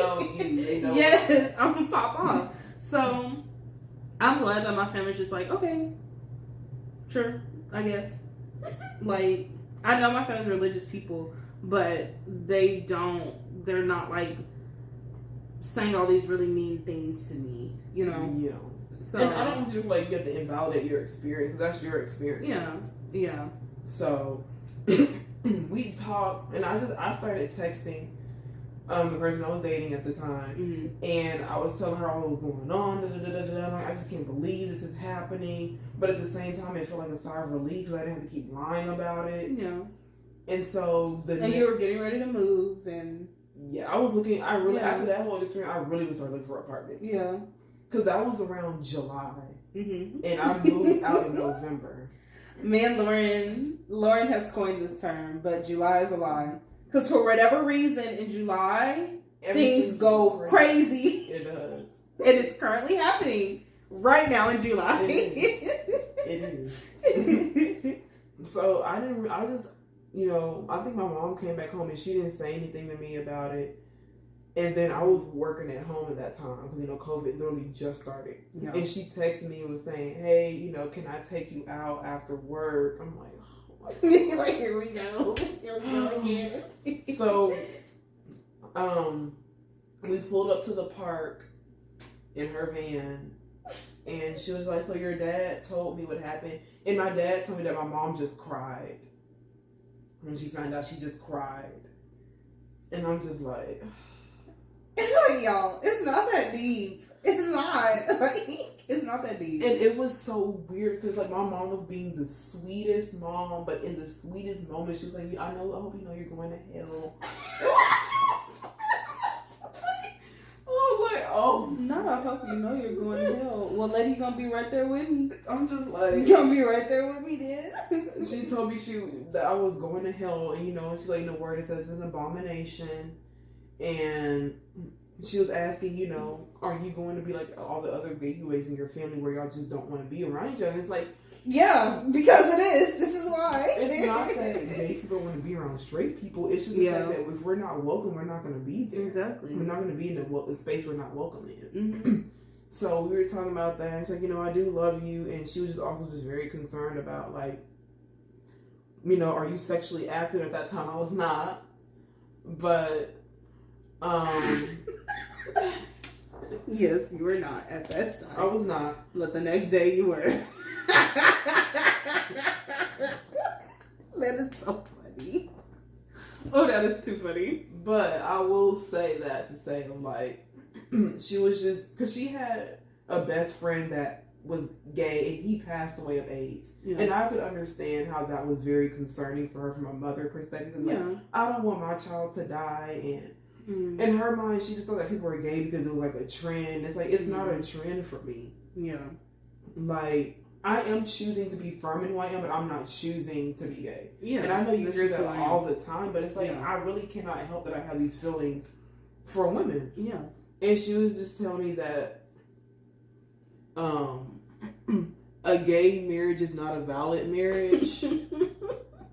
So I was just kind of like, okay, yeah, I guess, lady, sure. I didn't really say much to that because I'm like, well, I mean, I'm still getting married to a woman. Yeah. So, yeah. I mean, it is what it is. And it was very rough for, I would say, about a few weeks. And then things kind of went back to normal. And then I told my sisters, I told them both when we were alone. And Emery was my middle sister. Like, both of them were not really like, oh my gosh. Yeah. And we're just like, well, being gay is a sin, but I love you, and da-da-da-da-da. And then Neo was like, oh, okay. That was my sister's responses. Yeah. And then, that's pretty much my coming out story. I know that was very long-winded and very drawn out, but it's like you've always known. Yeah. And you spent a longer amount of time trying to figure that out. I feel like I wasn't trying to figure that out until high school. Because I was like, okay, yeah, I'm dating men, but I do like women too. Yeah. And so that's when I started trying to navigate those feelings.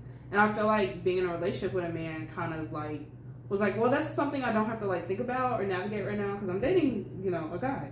So this is fine. Yeah.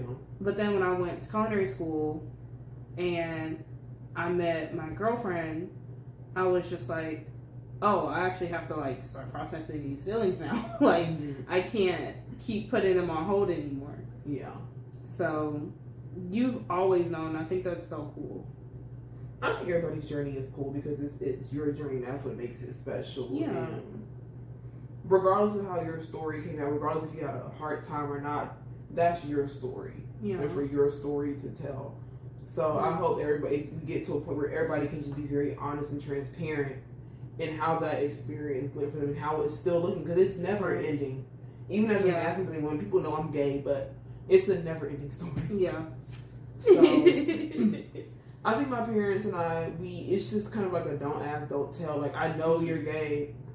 And July is actually, this is a coming out month for me. So yeah, you came as out you in can July. see, July is a very special month. An interesting month for you. Special and interesting. So, yeah, this was the month I came out. I've been officially out for 3 years now. Nice. So I had my coming out party last year, it was so but I need cute. another coming out party because I'm not what I came out as. Her coming out party was very cute. At this point, I'm just gonna have a coming out party every year because I know your aunt came, so that was really nice and supportive. Yeah, So it was nice. yeah, that's my coming out story. Love it. But I know being like a black woman, a queer woman, it's like we got everything stacked against us. But I want people to know that we are here, we exist, we are thriving and surviving. Mm-hmm. So I love that about us. Yeah, and if you're not in a safe space where you can come out, I understand. Right, yeah. Please keep Come your out when health it's and safe. safety in, Yeah. you know, at the forefront. Yeah. But I wish we lived in a world where people did not judge on who people choose to love so much, because it's like, if I'm choosing to love this person, what's the problem? right, and What's the problem? That's our business. Yeah. That's not your business. So, but yeah. Did you have anything else that you wanted to say? We are over the time. But y'all check us out I am at Tiara the with 2 E's caterer. Yes, y'all check her out. She be posting some good stuff on there. I'm gonna have to make those wings she made. Oh yeah, the sauce is actually here to make them, so you can definitely try them out. They're really good. You gotta look on my Instagram to see the wings we're talking about. Yeah, I'm asking for the recipe. But all right, y'all. Lauren, you want to shout out your Instagram? At Dr. Reese, DocTaReece. And then The modeling, the singing, all that is on her page. y'all, I've revamped my Instagram page to more like a business-like page. So I'm at this day and age, you gotta do what you gotta do. Yeah. So I'm just trying something different. So. But all right, thanks for listening to our friendship story, our coming out story. Let us know if you have any coming out stories or friendship stories, if you've been friends with someone for a long time, Yeah. or even a little bit of time, because sometimes that connection with that person is just so strong, it feels like you've been friends forever. It does. So thanks for listening. Bye. Eve.